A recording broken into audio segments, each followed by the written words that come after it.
श्री रिद्धि बुद्धि सहिताय श्रीमन् महागणाधिपतये नमः।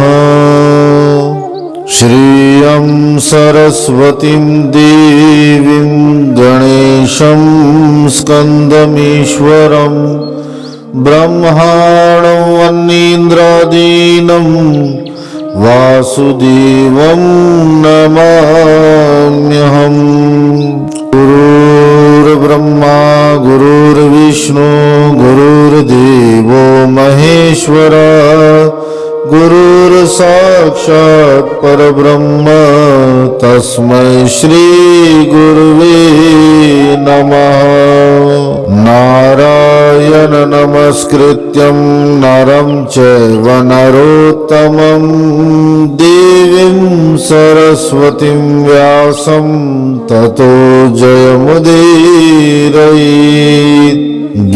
गीताशास्त्रमिदं पुण्यं यः पठेत् प्रयतः पुमान् विष्णुः पदमवाप्नोति भयशोकादिवर्जितः। ॐ नमो भगवते वासुदेवाय। सकल चराचर जगत में स्थित ईश्वर को मेरा ओम नमो नारायण। श्रीमद् भगवद गीता की चर्चा करते हुए हम चौथे अध्याय तक पहुंच चुके हैं। अब तक भगवान ने अर्जुन को सांख्य योग अर्थात ज्ञान मार्ग के बारे में बताया और कर्मयोग तथा स्वधर्म के मार्ग के बारे में बताया। इस अध्याय में भगवान ने अपने अवतार लेने के रहस्य कर्मयोग तथा संन्यास योग इनके द्वारा जो परमात्मक तत्व प्राप्त होता है उसका यथार्थ ज्ञान का वर्णन किया है। इस अध्याय में ज्ञान कर्म तथा संन्यास योग के बारे में भगवान ने विस्तार पूर्वक बताया है। इसलिए वेद व्यास जी ने इस अध्याय का नाम रखा है ज्ञान कर्म संन्यास योग।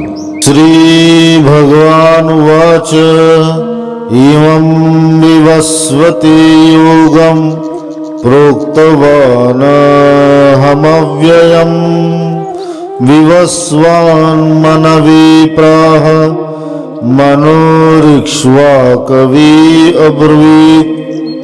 श्री भगवान बोले, मैंने इस अविनाशी योग को सूर्य से कहा था। सूर्य ने अपने पुत्र वैवस्वत मनु से कहा और मनु ने अपने पुत्र राजा इक्ष्वाकु से कहा। चौथे अध्याय के इस प्रथम श्लोक में भगवान ने योग के बारे में कहा। यहाँ योग अष्टांग योग हठ योग नहीं, जो योग भगवान ने अर्जुन को पूर्व में कहा, आत्मा को जानना, बुद्धि के द्वारा मन को वश में करके काम रूप दुर्जय शत्रु का नाश करने के लिए आज्ञा देना, कर्म योग में निष्काम भाव की प्रधानता बताना, कर्मयोगी की स्थिति बुद्धि के द्वारा मन इंद्रियों को वश में करना और काम को मारना, ये सब कर्म योग के अंग भगवान ने अर्जुन के प्रति कहे। इसी कर्म योग को यहाँ योग समझना चाहिए। भगवान का अभिप्राय यह है कि हे अर्जुन, पूर्व में मैंने इस कर्म योग को भगवान सूर्य के प्रति कहा, सूर्य ने इसको वैवस्वत मनु के प्रति कहा और वैवस्वत मनु ने अपने पुत्र राजा इक्ष्वाकु के लिए कहा, ये सभी क्षत्रिय थे और तू भी क्षत्रिय है, इसलिए आज से नहीं सृष्टि के आदि काल से ही कर्मयोग क्षत्रियों के लिए सर्वथा उपयुक्त है, यह बात तू समझ। इसलिए उन्हीं की भांति तू भी कर्मयोग का पालन कर। एवं परंपरा प्राप्तमिमं राजर्षयो विदुः सकाले नेह महता योगो नष्टः परम तप। हे परम तप अर्जुन, इस प्रकार परंपरा से प्राप्त इस योग को राज ऋषियों ने जाना, किंतु उसके बाद वह योग बहुत काल से इस पृथ्वी लोक से लुप्त प्राय हो गया। इस श्लोक में भगवान ने राज ऋषियों के बारे में बताया। राज ऋषि उन्हें कहते हैं जो राजा होते हुए भी वेद मंत्रों के ज्ञाता हैं और वेद निहित आचरण को सर्वथा अंगीकार किए हुए रहते हैं, वेद के तत्वों को जानकर अनुष्ठान आदि कर्म करते हैं एवं साथ साथ राजधर्म का भी निर्वाह करते हैं, उन्हें राजऋषि कहा जाता है। ऐसी बात नहीं है कि कर्मयोग केवल क्षत्रियों के लिए ही है। जैसे पीने के लिए जो जल का प्याऊ होता है, वहाँ जल सबके लिए उपलब्ध होता है, परंतु उस जल की महत्ता उसके लिए होती है जो प्यास से व्याकुल हो। इसलिए कर्मयोग का मार्ग दूसरों के लिए निषेध किया गया ऐसा नहीं है। यहाँ क्षत्रिय उसे समझना चाहिए आज की परिस्थिति के अनुसार जिसका जन्म से ही बाहरी कर्म में प्रेम हो, जो शुरू से ही कर्मठ हो, कर्म करना ही जिसके लिए प्रीतिकर हो, उसे कर्म योग का अधिकारी क्षत्रिय ही समझना चाहिए। और जो जन्म से ही ज्ञान की ओर आकर्षित हो, अध्ययन और अध्यापन में ही जिसकी रुचि हो, जो अंतर्मुख हो, उसे ब्राह्मण समझना चाहिए। जब कोई राजा कर्मयोगी होता था तो अपने साथ साथ अपनी प्रजा को भी कर्मयोग की शिक्षा देता था। अनेक लोग उनसे प्रेरणा पाकर कर्मयोग का मार्ग अंगीकार करते थे। भगवान का यहाँ अभिप्राय यह है कि पूर्व में भी राजा लोग पहले ही से इस कर्म योग का अनुष्ठान करते आए हैं और तुम भी राजवंश से में उत्पन्न हो, इसलिए तुम्हारा भी इसी में अधिकार है और यही तुम्हारे लिए सुगम मार्ग है।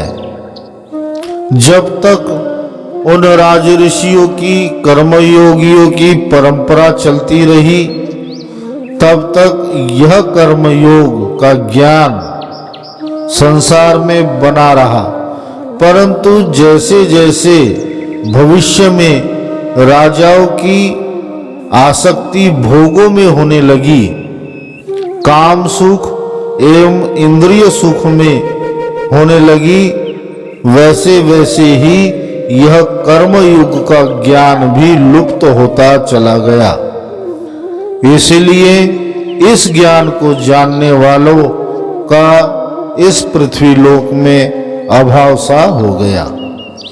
प्रथम श्लोक में भगवान ने इस कर्म योग को अव्ययम कहा। अव्ययम अर्थात जिसका नाश नहीं होता, और यहाँ कह रहे हैं कर्म योग लुप्त हो गया। तो इसका आशय यूं समझना चाहिए कि ज्ञान के लुप्त होने पर भी ज्ञान का नाश नहीं होता।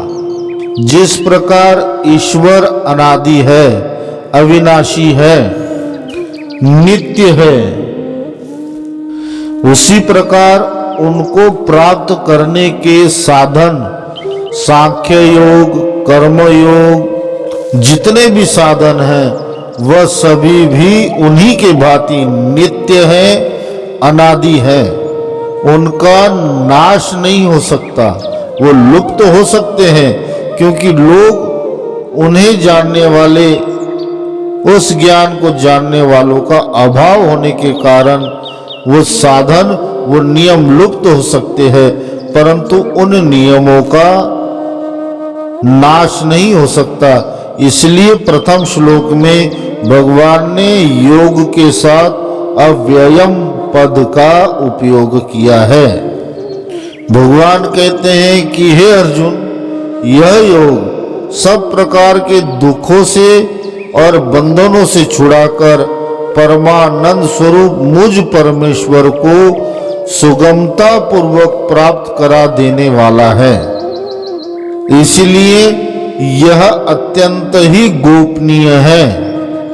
इसी बात को भगवान अगले श्लोक में कहते हैं, स एवं वायं मया ते अद्य योगः प्रोक्तः पुरातनः भक्तो असि मे सखा चेति रहस्यम येत उत्तमम्। तू मेरा भक्त और प्रिय सखा है, इसलिए वही यह पुरातन योग आज मैंने तुझको कहा है, क्योंकि यह बड़ा ही उत्तम रहस्य है, अर्थात गुप्त रखने योग्य विषय है। यहाँ आशय यह समझना चाहिए कि मनुष्य हर बात हर किसी के आगे प्रकट नहीं करता, और खास तौर पर रहस्य तो कदापि भी प्रकट नहीं करता। परंतु जो मित्र होता है, जो अपना सच्चा हितैषी होता है, उसके सामने वो संपूर्ण अपने हृदय के रहस्यों को खोलकर बता देता है। यहाँ यही भाव अर्जुन के प्रति भगवान कहते हैं कि हे अर्जुन, तू मेरा सखा है और साथ में भक्त भी है, इसलिए यह महारहस्य युक्त कर्म योग मैंने तेरे सामने प्रकट किया है। जिस योग को मैंने पहले सूर्य से कहा था और जिसकी परंपरा अनादिकाल से चली आ रही है, उसी पुरातन योग को आज इस युद्ध क्षेत्र में तुम्हें अत्यंत दुखी, चिंताग्रस्त, द्वंद्व युक्त जानकर और मेरी शरणागत में आने के कारण मैंने यह उत्तम मार्ग तेरे लिए कहा है। शरणागत एवं क्या कर्म उचित है, क्या अनुचित, इस बात को जानने की जिज्ञासा तुझे इस ज्ञान को जानने के लिए अधिकारी भी बनाती है। यह भी एक कारण है कि मैंने यह गुप्त ज्ञान तेरे सामने प्रकट किया है, और साथ ही साथ सूर्य को इस ज्ञान का उपदेश देने वाली बात कहकर मैंने तेरे सामने अपना ईश्वर भाव, अपने ईश्वरत्व भाव को भी प्रकट किया है। इसलिए यह उत्तम मार्ग को तू अंगीकार कर, यही मेरा आदेश है। अगले श्लोक में अर्जुन भगवान की ईश्वरत्व वाली बात एवं अवतार तत्वों को समझने के लिए प्रश्न पूछते हैं। श्री अर्जुन उवाच अपरम भवतो जन्म परम जन्म विवस्वतः कथमेतद्विजानीयाम् त्वमादौ प्रोक्तवानिति।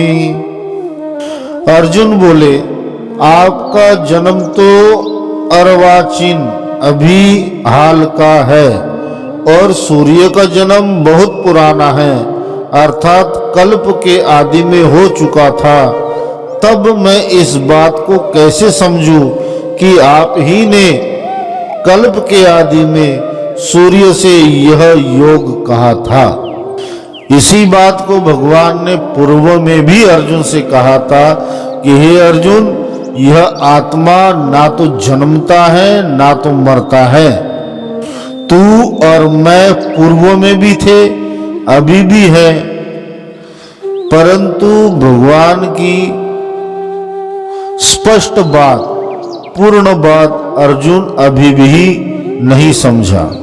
यह नहीं कि अर्जुन भगवान के प्रभाव को नहीं जानता।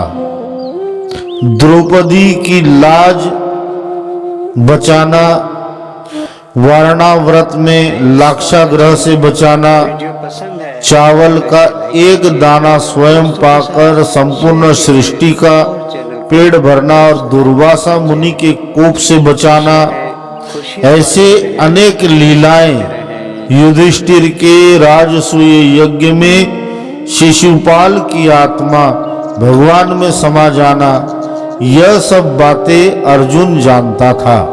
वह भगवान श्री कृष्ण के प्रभाव को समझता था, परंतु यथार्थ रूप से समझने के लिए, पूर्ण रूप से समझने के लिए अर्जुन ने भगवान से यहाँ प्रश्न किया है। श्री भगवान उवाच बहुनी में व्यतीतानि जन्मानि तव चार्जुन तान्यहं वेद सर्वाणि न त्वं वेत्थ परम तप। हे परम तप अर्जुन, मेरे और तेरे बहुत से जन्म हो चुके हैं, उन सबको तू नहीं जानता, किंतु मैं जानता हूं। इस श्लोक में भगवान ने अर्जुन को कहा कि हे अर्जुन, तू यह मत समझ कि हमारा अभी जन्म हुआ है, कुछ वर्षों बाद हमारी मृत्यु हो जाएगी। तू और मैं, हम अनादि है, नित्य है। अपने ईश्वरत्व को प्रकट करते हुए भगवान यहाँ कहते हैं, मैं तो सदा ही नित्य हूं। सृष्टि के पूर्व में भी, मध्य में भी, अंत में भी मैं सदा वैसा ही बनता रहता हूं। मत्स्य, कश्यप, वरा, नरसिंह, वामन, परशुराम, ऐसे अनेकों अवतार लेकर मैं इस पृथ्वी पर अवतरित हुआ हूं। इस कृष्ण जन्म से पहले मैंने अनेकों जन्म लिए, अनेकों अवतार लिए, और उन अनेकों अवतारों में मैंने अनेकों पुरुषों को, अनेकों ऋषियों को मैंने उपदेश किए हैं। मैं स्वयं नारायण हूं। इसीलिए मैं यह कह रहा हूं कि मैंने पूर्व में सूर्य के प्रति इस ज्ञान को कहा। तो इस बात से मैं यह बात भी स्पष्ट कर देता हूं कि मैं स्वयं नारायण हूं, और अपने उसी नारायण रूप से मैंने सूर्य को इस कर्म योग के ज्ञान की शिक्षा दी थी। अपने ईश्वरत्व के तत्व को अच्छी प्रकार समझाने के लिए अगले श्लोक में भगवान कहते हैं, अजो अपि सन्यव्यवयात्मा भूतानामीश्वरोऽपि सन् प्रकृतिं स्वधामधिष्ठाय स भवाम्यात्म मायया। मैं अजन्मा और अविनाशी स्वरूप होते हुए भी तथा समस्त प्राणियों का ईश्वर होते हुए भी अपनी प्रकृति को अधीन करके अपनी योग माया से प्रकट होता हूं। इस श्लोक में भगवान अपने स्वरूप को प्रकट करते हुए 3 पद के द्वारा अर्जुन को कहते हैं, अजह, हे अर्जुन, मैं अजन्मा हूं। यह संपूर्ण चराचर जगत मुझसे ही प्रकट हुआ है, इसका अपादान कारण मैं ही हूं। मैं अव्ययात्मा हूं। अव्ययात्मा अर्थात जिसका व्यय नहीं होता, जिसका नाश नहीं होता। ना मेरा जन्म है, ना मेरा नाश है। और भूतानाम ईश्वरः पद से भगवान अर्जुन को यह बात स्पष्ट करते हैं कि चराचर जगत के संपूर्ण भूतों अथवा पंच महाभूतों का ईश्वर मैं ही हूं। मैं ही अनेक रूपों में प्रकट होता हूं। मत्स्य, कश्यप, वराह, मनुष्य आदि रूप में भी मैं पूर्व में पूर्ण रूप से, विशेष रूप से भी प्रकट हुआ हूं। मेरे प्रकट होने की बात को और अपने उस अवतार के लीला का संवर्धन करने के कारण बहुत से लोग मुझे अपने जैसा सामान्य व्यक्ति ही समझते हैं। जिस प्रकार जन्म मृत्यु के बंधन में वो बंधे हुए हैं, उसी प्रकार जन्म और मृत्यु के बंधन में मुझे भी बंधा हुआ समझते हैं। वे मनुष्य इस बात को समझ नहीं पाते कि मैं सर्वशक्तिमान सर्वेश्वर, नित्य शुद्ध बुद्ध मुक्त स्वभाव, साक्षात पूर्ण ब्रह्म परमात्मा ही हूं और जगत कल्याण तथा लोक संग्रह के लिए ही मैं अपनी माया और प्रकृति का आश्रय लेकर अपने नव शरीर का निर्माण करता हूं। यहाँ भगवान प्रकृति के साथ साथ आत्म माया पद का भी प्रयोग करते हैं। यहाँ प्रकृति समझना चाहिए मूल प्रकृति, जिससे यह संसार उत्पन्न होता है और सुचारू रूप से कार्यान्वित होता है, जिसके अंतर्गत पंच महाभूत आते हैं। और आत्म माया पद अर्थात भगवान की ऐश्वर्य शक्ति, जिसे योग शक्ति के नाम से भी हम जानते हैं। भगवान कहते हैं कि मूल प्रकृति को अपने अधीन करके अपनी योग शक्ति के द्वारा ही मैं अवतीर्ण होता हूं। इस श्लोक में भगवान यह भेद भी अर्जुन के सामने प्रकट करते हैं कि हे अर्जुन, साधारण जीव मनुष्य केवल प्रकृति का आश्रय लेकर ही जन्म लेते हैं, परंतु मेरा प्रागट्य इससे सर्वथा भिन्न है। साधारण जन अपने अपने कर्मानुसार, अपने प्रारब्ध अनुसार अनेक योनियों में जन्म धारण करते हैं और सुख और दुख का अनुभव करते हैं, परंतु मुझे कोई भी सुख दुख बाधित नहीं करता। ना ही मेरा कोई प्रारब्ध कर्म है, ना ही मेरा कोई कारण शरीर है।